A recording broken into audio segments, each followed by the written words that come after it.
reprend ensemble. Quel ami fidèle. L'ami fidèle tendre, nous avons en Jésus-Christ.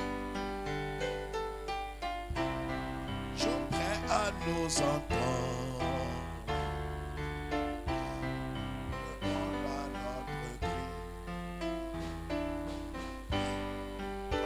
nos défaillances, nos chutes de chaque jour. C'est vers ses exigences. Il est riche en son amour.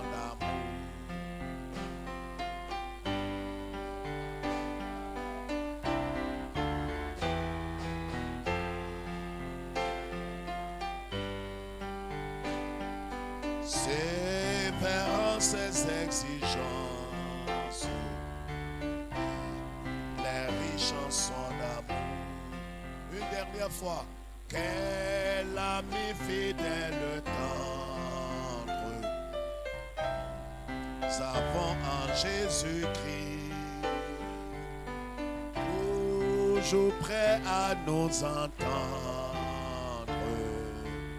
à répondre à notre cri. Il connaît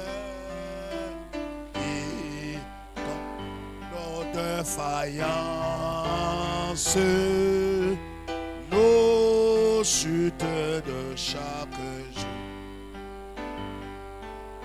C'est vers ses exigences.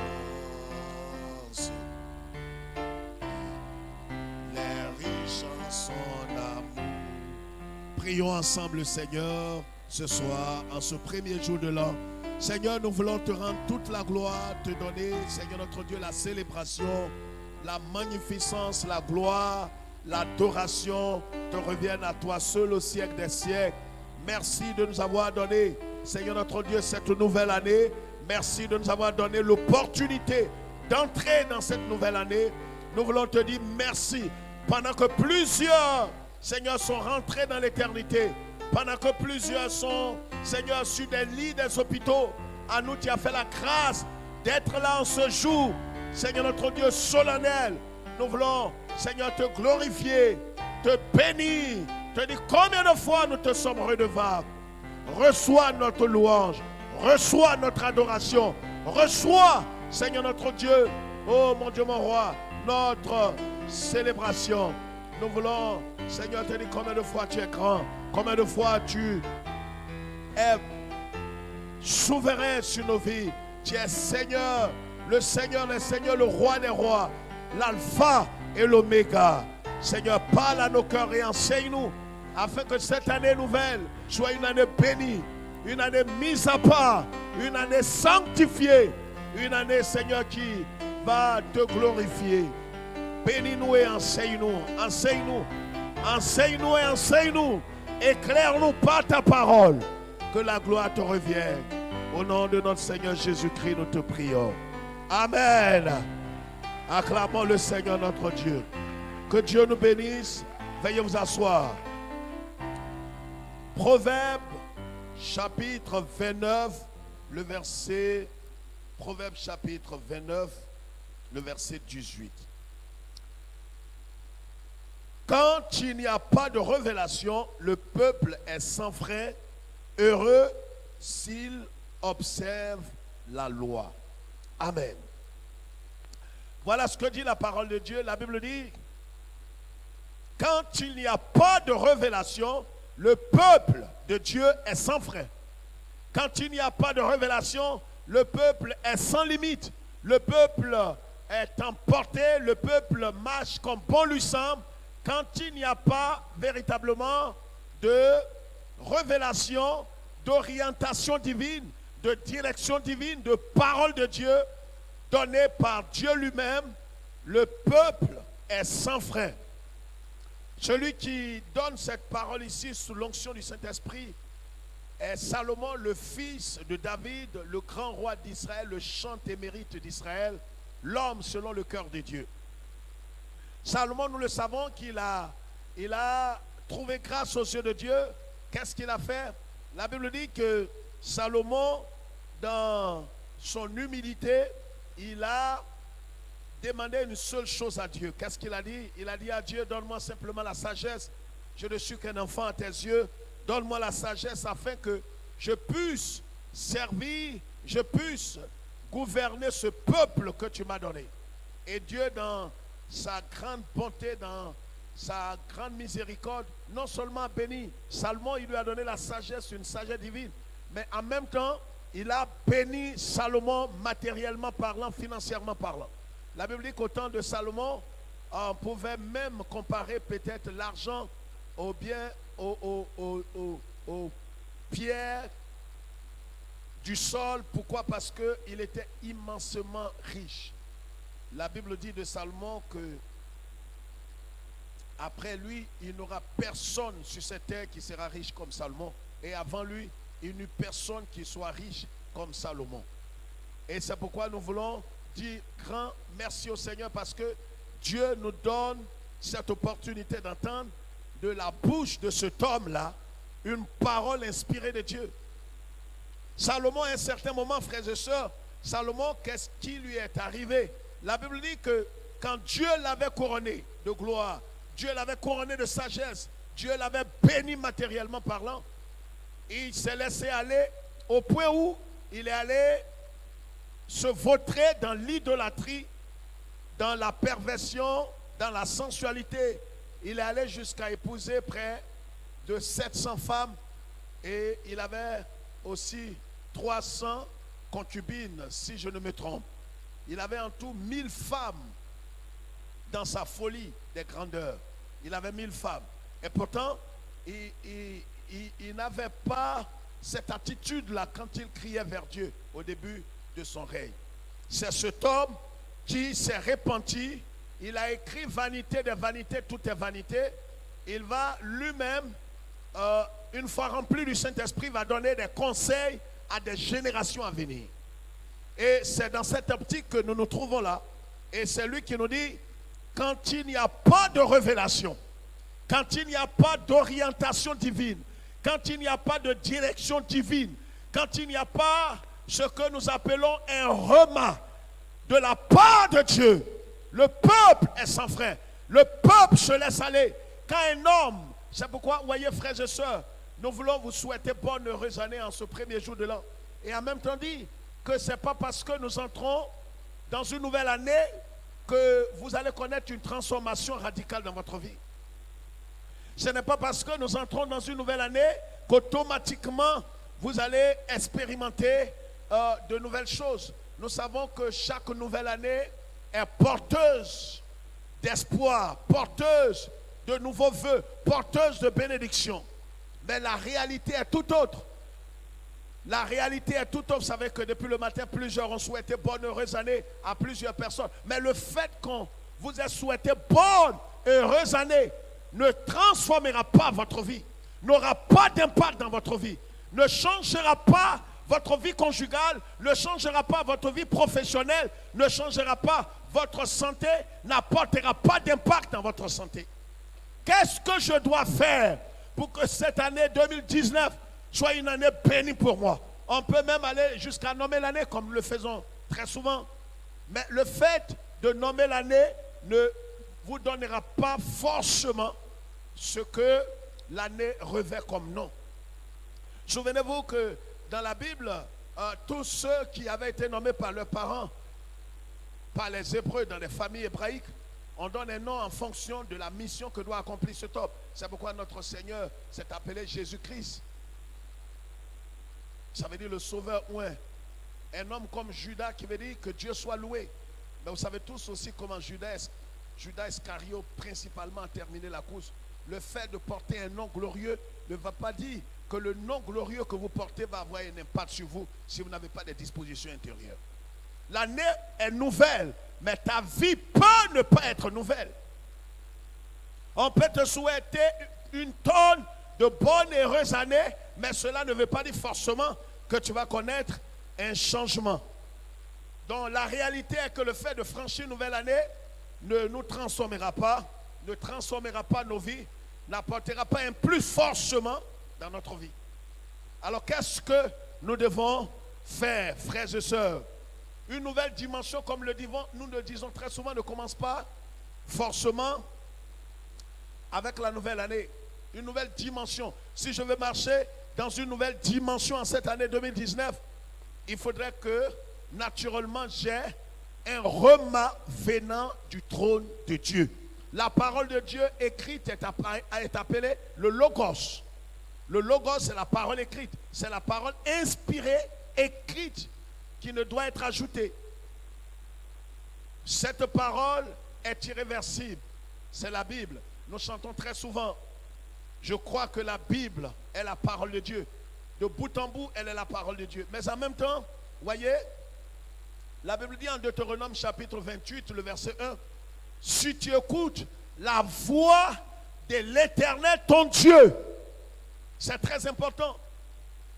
Des gens ont pris la Bible, ils se sont appuyés sur les écrits sacrés et ils se sont égarés. Parce que vous savez, Dieu parle. Et si nous n'écoutons pas la voix de l'Éternel, notre Dieu, pour notre saison, il sera difficile. C'est pourquoi le thème que je voudrais partager avec vous en ce premier jour de l'an, votre obéissance à Dieu déterminera la qualité de votre année.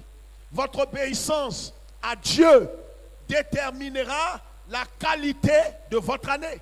Comment vous voulez que l'année soit? Comment est-ce que l'année sera pour vous? Est-ce que vous voulez que cette année ressemble aux années précédentes, aux années surpassées? Ça dépend de vous. Dieu est souverain.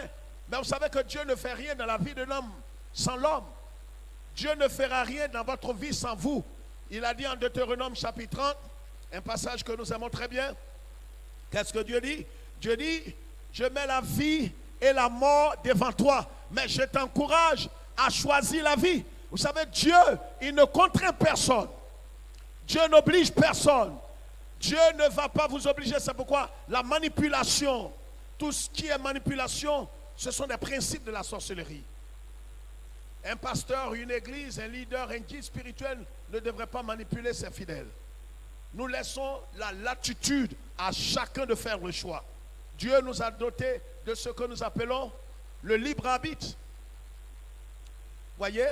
Donc, si le peuple n'a pas la révélation, qu'est-ce que c'est? Est-ce que c'est juste une illumination? Je suis là, j'ai eu un rêve, j'ai eu des pensées? Non. C'est une orientation divine. C'est une parole spécifique que Dieu vous donne.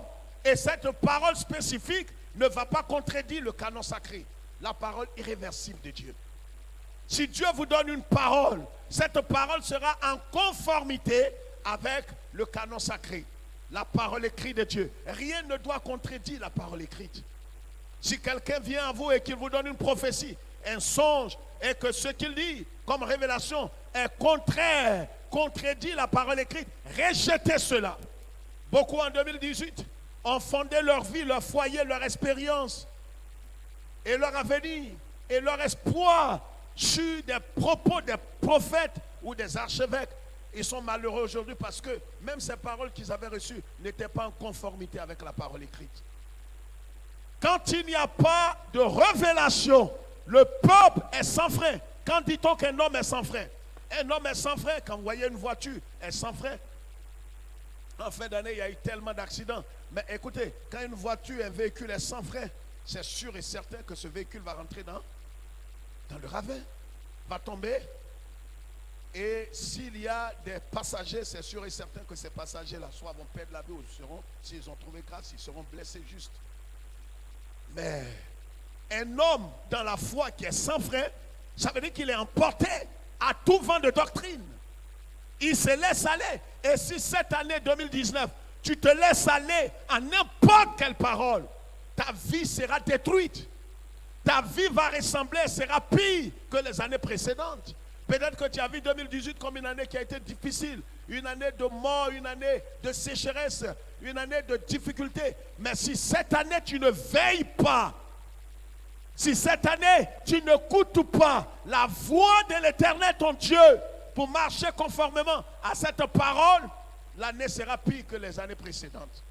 C'est pourquoi le sage dit ici, quand il n'y a pas de révélation, le peuple périt.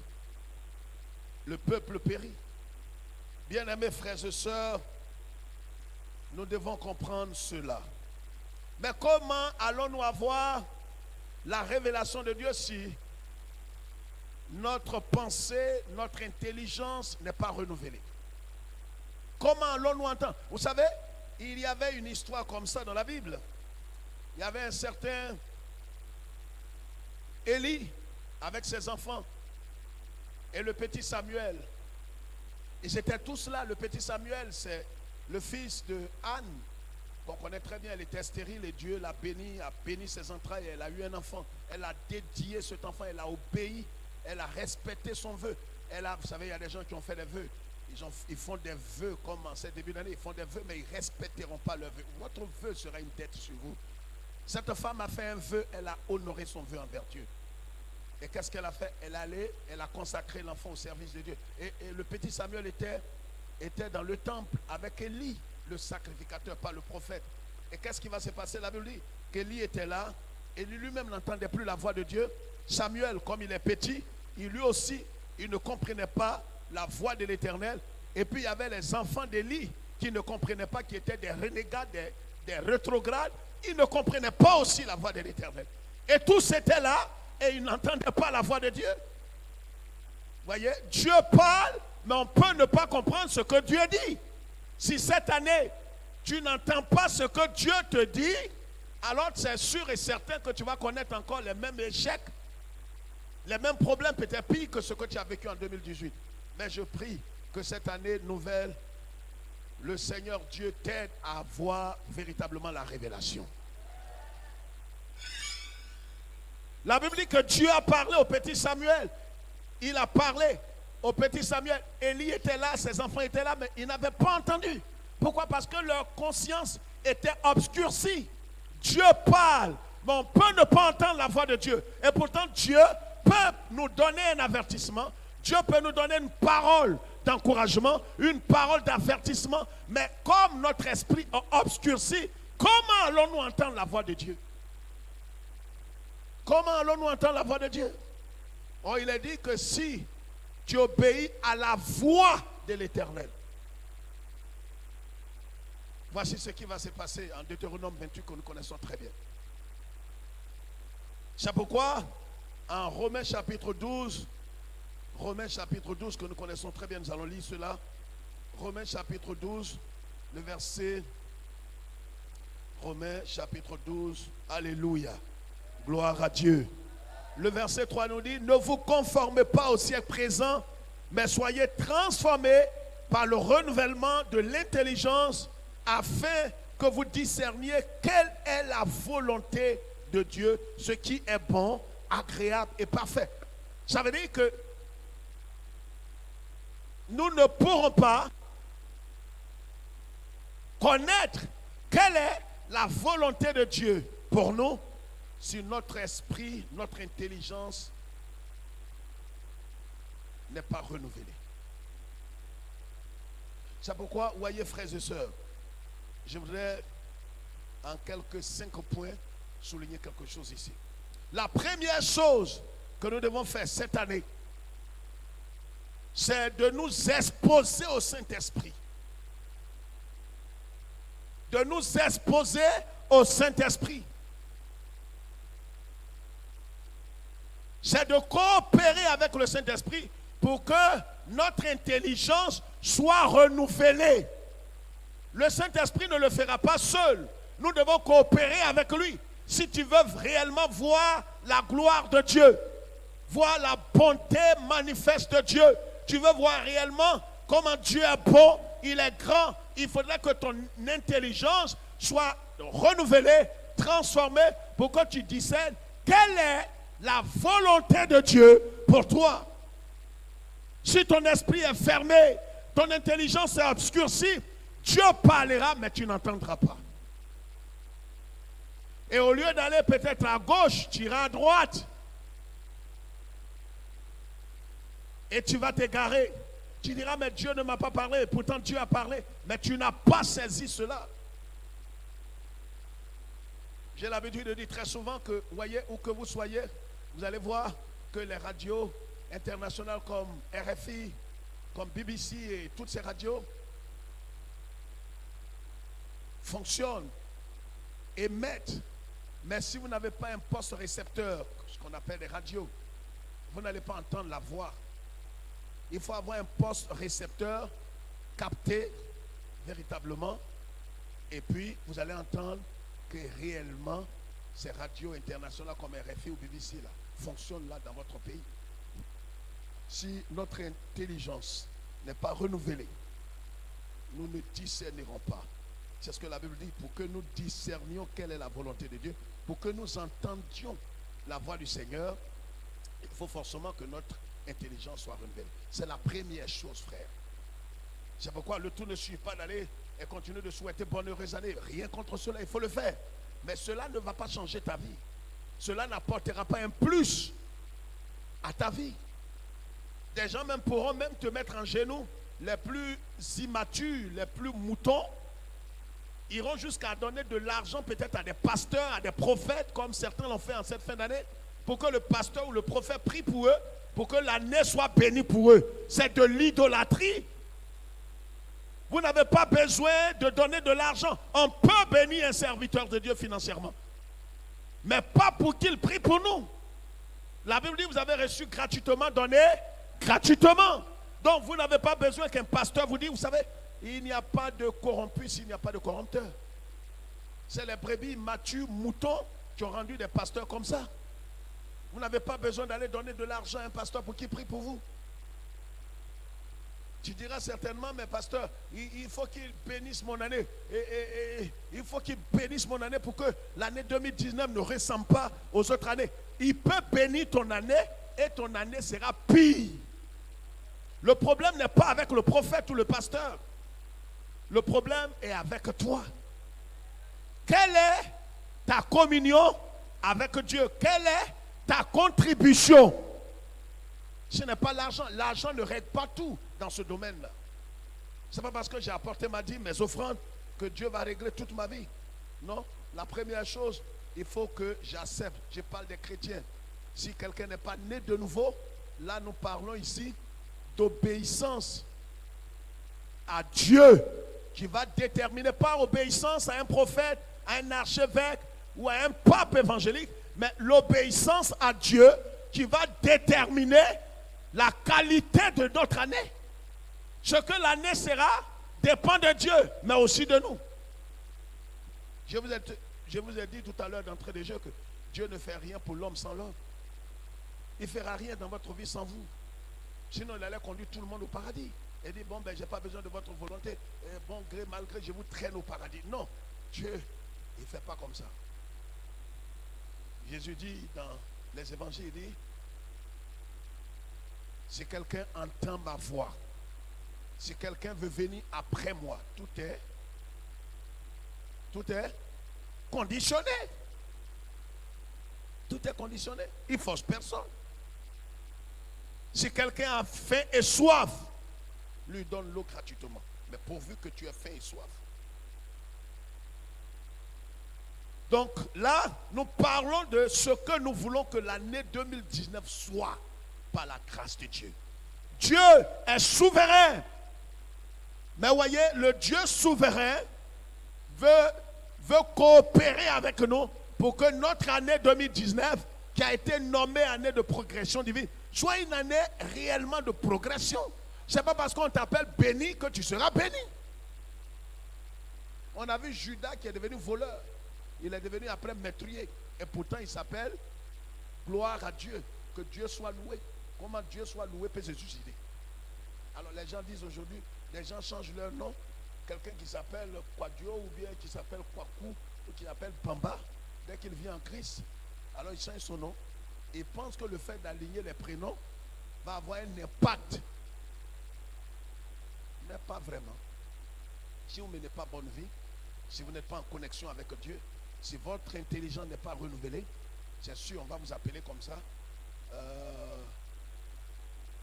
Bamba, Élie, Moïse, Abraham, Élisée. Et puis on voit que tu es un impudique. Et on voit que tu es tourmenté même par les démons. On ne sait plus comment t'appeler.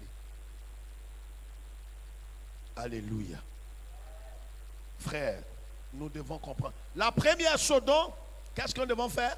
Être transformé par le renouvellement de l'intelligence. Quelqu'un a compris cela?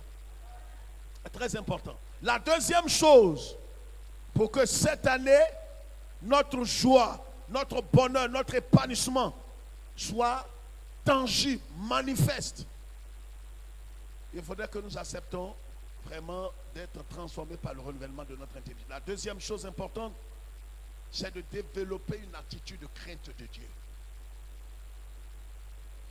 C'est de développer une attitude, pas juste craindre Dieu de façon sporadique. J'obéis aujourd'hui et j'attends 2 mois, 3 mois pour obéir. Je m'éloigne du péché aujourd'hui parce que demain c'est dimanche. Je fais ceci ou cela, je jeûne parce que j'ai un rendez-vous professionnel. Non, pas de façon sporadique, mais de façon continue. Développer cette attitude de crainte de Dieu en tout temps et en tout lieu. Si je veux voir l'année revêtir les couleurs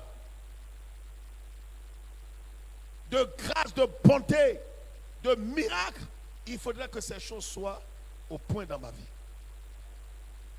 Alléluia. Est-ce que j'entends la voix de quelqu'un? Développer une attitude de quoi? De crainte de Dieu. Je dois craindre Dieu. Craindre Dieu, ce n'est pas avoir peur de Dieu. Non. La crainte divine, la crainte, la sainte crainte est différente de la peur. La peur sous-entend péché. La peur sous-entend châtiment. Quand Adam et Ève ont péché dans le jardin d'Éden, quand Dieu est venu, ils ont dit à Dieu, nous avons peur. Adam a dit à Dieu, j'ai peur, je suis caché. Non, avec Dieu, on n'a pas peur. Dieu est notre Père. Un fils n'a pas peur de son Père. Ce que nous devons faire, c'est de développer dans notre cœur un comportement de crainte de Dieu. Nous savons que la chose la plus horrible, ce pourquoi Jésus est mort, si tu ne vois pas la gravité du péché, vois comment Jésus a été défiguré à cause du péché. Parce que le péché est grave. Dieu ne supporte pas le péché. Si vous voulez voir la gravité du péché, voyez comment Jésus est mort. La Bible dit qu'il a été défiguré. On lui a arraché sa barbe. Il a vidé tout son sang. À cause, il est mort comme notre substitut. Il est mort pour nos péchés. Il a été flagellé, défiguré, déshumanisé à cause de nos péchés. Ça veut dire que le péché est plus que grave. Si nous développons en cette année 2019 une attitude de crainte de Dieu, en privé comme en public, en privé, je suis seul, j'ai la latitude d'aller sur les sites pornographiques, j'ai la latitude de regarder ce que je ne dois pas regarder, mais tu es responsable. Je crains Dieu en privé, je crains Dieu en public, je crains Dieu partout. J'honore le Seigneur en tout lieu, en tout temps. Fidèle dans mes offrandes, fidèle dans l'assiduité, fidèle dans l'obéissance à Dieu, fidèle dans mes dîmes et mes offrandes, fidèle dans le service, fidèle dans tout ce que je suis appelé à faire.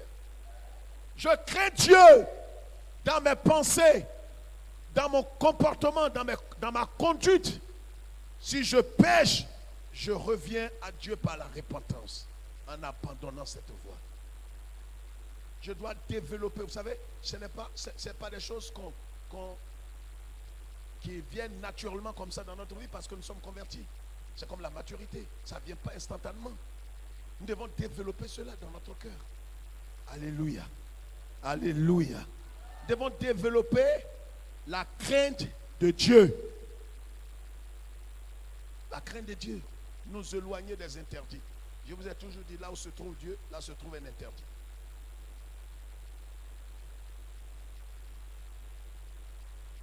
La troisième chose, avoir foi en Dieu, quelles que soient les circonstances. En cette année, n'emprunte pas des raccourcis. Ne dis pas non, c'est vrai Seigneur, je vois, l'an passé je suis resté ferme comme ça, et j'ai rien possédé, j'ai rien eu, et les choses se répètent encore, et je ne vais pas me laisser faire. Cette année, je vois venir la même chose pour le concours. pour le mariage, pour cette affaire. Si rien n'est fait, je vais emprunter un raccourci. Non. Aie foi en Dieu, quelles que soient les circonstances. Reste ferme. Aie foi en Dieu. La foi, nous le savons, c'est une ferme assurance. Pas une assurance, c'est une ferme assurance. Il y a des gens qui disent qu'ils ont des assurances, mais écoutez, j'ai vécu une expérience comme ça, mais une année, j'avais envoyé quelqu'un à payer une assurance pour moi dans une maison d'assurance. Je ne savais pas que l'assurance n'était pas correcte. Ce n'était pas une bonne assurance.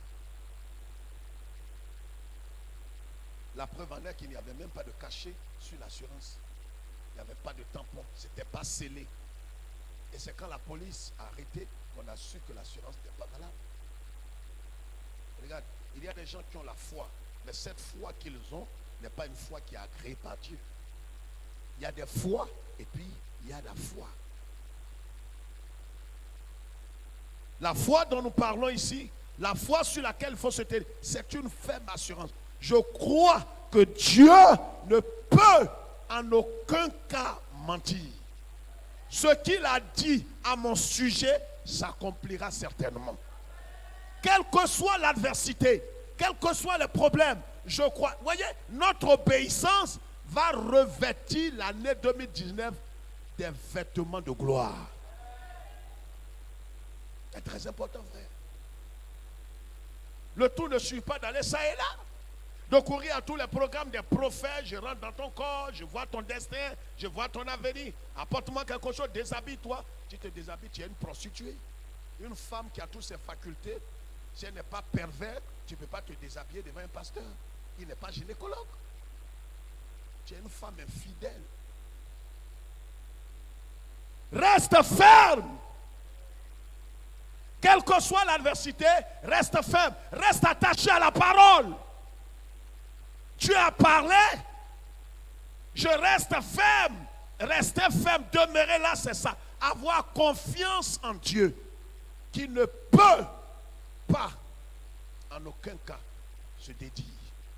Il n'a pas la capacité de se dédier. Dieu est incapable de se dédier. De la même façon que nous, on ne peut pas voler en l'air, Dieu n'a pas cette capacité de mentir. Il ne peut pas. C'est pourquoi, vous voyez, il a dit à Abraham, je vais te donner un enfant. Tu vas avoir un enfant avec ta femme. 25 ans après, on voit que le corps de la femme a vieilli. Le corps de la femme était détruit. Galates chapitre 4 le dit. Il n'y avait plus d'espoir, humainement parlant. Là où il n'y a plus d'espoir, continue de compter sur Dieu. C'est ça la foi. C'est une ferme assurance des choses qu'on espère.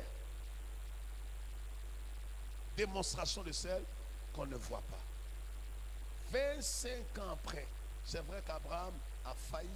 Il a eu à emprunter des raccourcis. Il a eu son enfance. C'est un miracle, c'est une bénédiction en Guinée. Vous savez, si vous empruntez des raccourcis, vous aurez des bénédictions, vous aurez des mariages, vous aurez des enfants en trichant. Mais cet enfant que vous avez eu en trichant sera un malheur pour votre foyer. Le travail que vous avez eu en ne demeurant pas ferme dans la foi, vous êtes allé tricher pour avoir ce travail, pour avoir ce diplôme, va se retourner. Ce ne sera pas une bénédiction, ce sera un semblant de bénédiction, mais ce sera un malheur sur votre vie, toute votre vie. Ismaël a été un problème pour Abraham. Il continue d'être un problème. Et pourtant, c'est un miracle. Attends le temps de Dieu. Attends le temps de Dieu. Avoir foi en toutes circonstances, quelle que soit l'adversité. La quatrième chose, demeurer ferme en célébrant l'Éternel. On ne demeure pas simplement comme ça. Tu demeures ferme en chantant l'Éternel, en adorant. Voyez, en adorant, pas en dansant forcément. Voyez, l'adoration, je l'ai expliqué il y a quelques temps en arrière. que l'adoration est liée intimement à notre cœur. Amen. À l'attitude de notre cœur. On peut adorer Dieu. L'adoration, c'est la louange la plus élevée, la plus suprême, la plus grande, la plus sublime. C'est pourquoi Dieu ne parle pas des lois. Il dit les véritables adorateurs l'adorent en esprit et en vérité. Un adorateur, c'est celui qui est prêt à faire quoi? À élever Dieu, à glorifier Dieu, à célébrer l'Éternel. Il peut le faire dans les chansons, par la prière, il peut le faire par toutes sortes de choses, par son offrande. Il peut vénérer Dieu. Amen. N'attends pas simplement. Attends Dieu. Reste ferme, demeure ferme. Si la chose que tu attends ne vient pas, reste ferme. C'est pourquoi Job a dit, mon rédempteur se lèvera le dernier. Si tu attends, le Dieu qu'on adore est le Dieu de la dernière heure. Lazare est mort. Ses sœurs ont dit que c'est fini. En Jean chapitre 11, tu aurais dû venir. Tu n'es pas venu. Peut-être que l'année commence. C'est vrai. Et c'est l'enthousiasme, tout est chaud partout. Je crois que cette année, c'est la meilleure. Cette année, ce sera vraiment ce qui est sublime. Mais si tu ne vois rien dans ce mois de janvier, en février, en mars, on sera peut-être au 11e mois par la grâce de Dieu. Attends toujours. Peut-être qu'on va rentrer même dans le mois de décembre, dans le 12e mois, nous serons au 30e. Attends toujours. Dieu est le Dieu de la dernière seconde.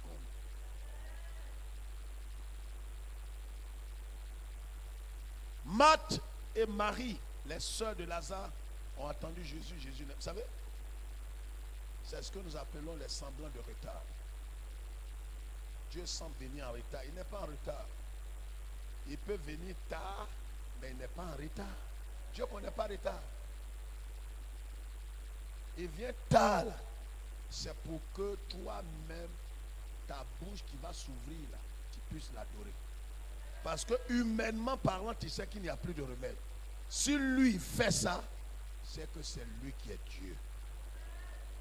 Il y a des situations où tu seras dans l'obligation de reconnaître la suprématie de Dieu. Il y a des situations où Dieu laisse pourrir. Il gâte.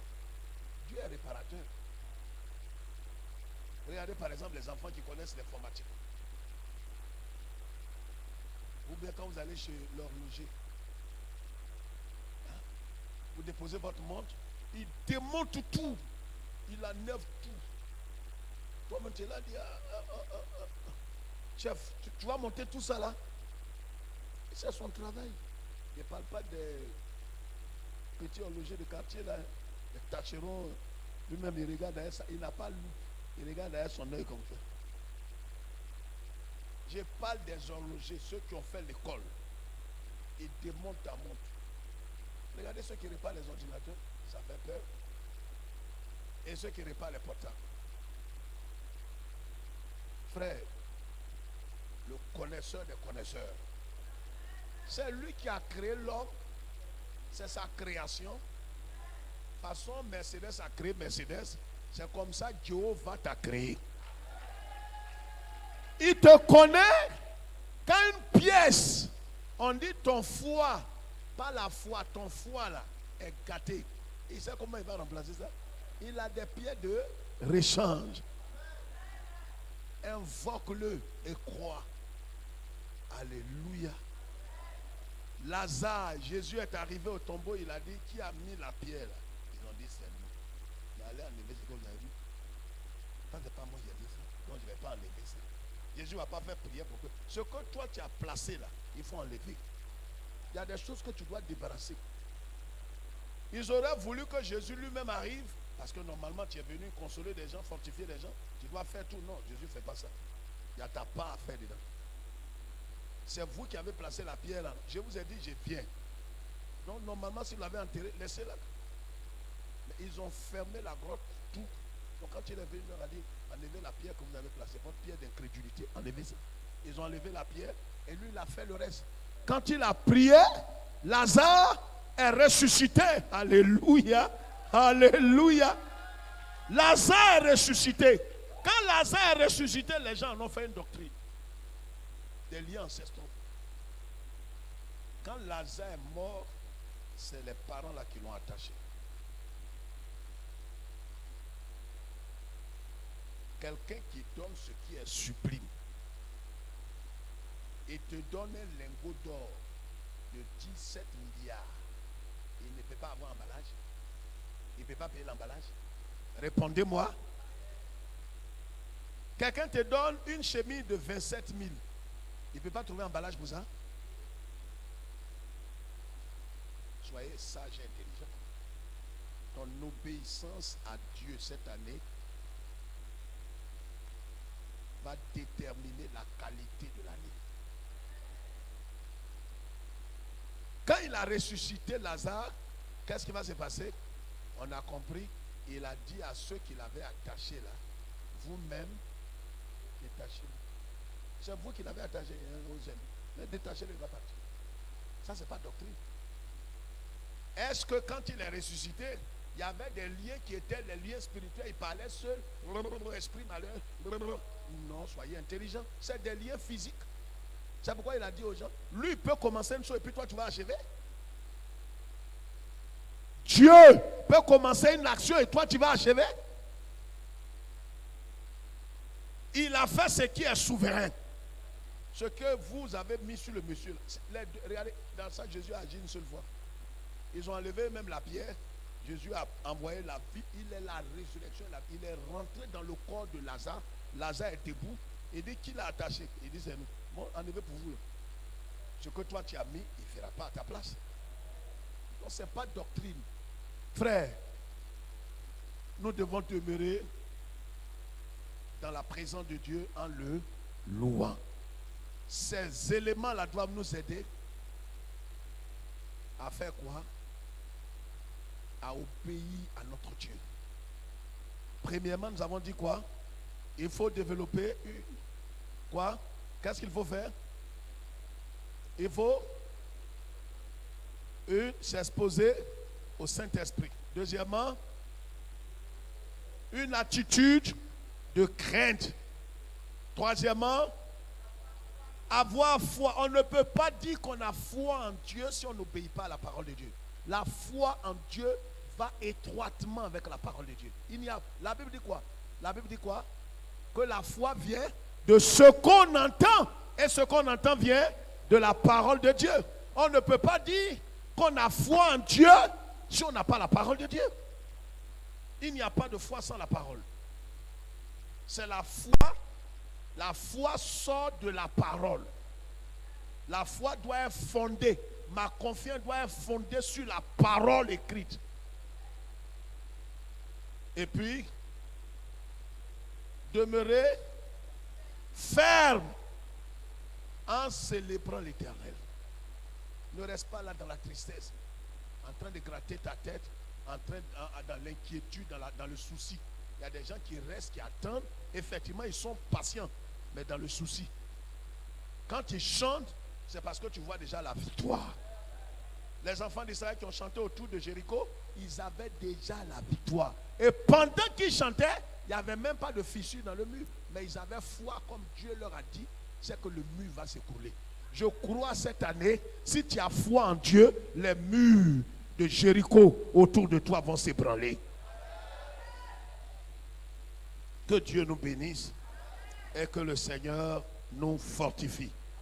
Donc notre joie, notre bonheur dépendent de notre capacité d'entendre la voix de Dieu, d'obéir à notre Dieu. Si nous n'obéissons pas, comment allons-nous obéir si nous n'avons pas entendu sa voix? Si nous obéissons, nous allons voir que la gloire de Dieu sera manifestée dans notre vie. Que Dieu nous bénisse, bonne heureuse année, et que Dieu nous fortifie, et que toute cette année 2019 soit une année de victoire, une année de progression divine. Est-ce que je parle à quelqu'un? Une année de triomphe, une année de victoire, de succès, de réussite, pour la gloire de son nom. Au nom de Jésus, amen. Que Dieu nous bénisse. Shalom, shalom, shalom. Nous allons prier le Seigneur. On va se lever. Nous te rendons toute la gloire, nous te bénissons, Seigneur notre Dieu. Merci de nous donner cette opportunité en ce premier jour de l'an, Seigneur, de te célébrer, de te glorifier, de te bénir, de te dire combien de fois tu es grand, tu es bon pour nous. Nous avons compris que notre obéissance va déterminer la qualité de l'année. Donne-nous la sagesse, l'intelligence, cette capacité de comprendre que, Seigneur notre Dieu, tu ne fais rien pour l'homme sans l'homme. Nous te prions de nous donner l'intelligence, la sagesse, Seigneur notre Dieu, de marcher conformément à ta parole, de marcher dans la foi, de demeurer ferme dans la célébration, afin que cette année soit glorieuse. Reçois notre adoration. Béni sois-tu au nom du Père, du Fils et du Saint-Esprit. Le peuple de Dieu dit Amen.